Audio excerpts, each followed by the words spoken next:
ঈদুল আজহাকে সামনে রেখে দেশে কোরবানির পশুর কোনো ঘাটতি নেই বলে জানালেন মৎস্য ও প্রাণী সম্পদ মন্ত্রী মোহাম্মদ আমিনুর রশিদ।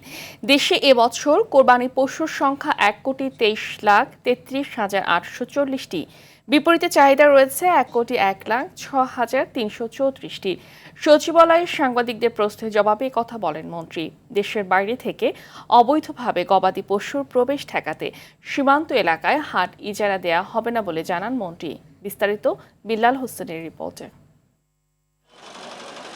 ঈদুল আজহাকে কেন্দ্র করে পশুর হাটের অব্যবস্থাপনার পাশাপাশি সীমান্ত দিয়ে অবৈধভাবে গরু আসায় ক্ষতির মুখে পড়ে খামারিরা। সমস্যার সমাধানে উদ্যোগ নেওয়া হলেও দেখে না আলোর মুখ।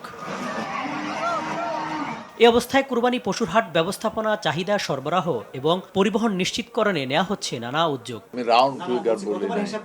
সচিবালয় ঈদুল আজহার প্রস্তুতি সংক্রান্ত সভা শেষে মৎস্য ও প্রাণী সম্পদ মন্ত্রী বলেন, এবছর কোরবানির পশুর কোনো ঘাটতি নেই। পশুর চাহিদা যা আছে ওই পরিমাণ আমাদের খামারিদের আমাদের দেশেই এই মুহূর্তে উৎপাদন আছে। সুতরাং কোরবানির পশুর প্রশ্নে এখানে শর্টেজ পড়ার কোনো সম্ভাবনা নাই অ্যাকর্ডিং টু আমাদের যত ডাটা আছে। বলেন, অবৈধভাবে কোরবানির পশুর প্রবেশ ঠেকাতে সীমান্ত এলাকায় দেয়া হবে না হাটের ইজারা। বর্ডারে যদি কোনো গরুর হাট থাকে তখন ওইখানে গরুর হাটে গরুটা বেচা কিনি হলে একটা হাসিল হয়, ওই হাসিলটা তখন তার বৈধ কাগজ হয়ে যায়।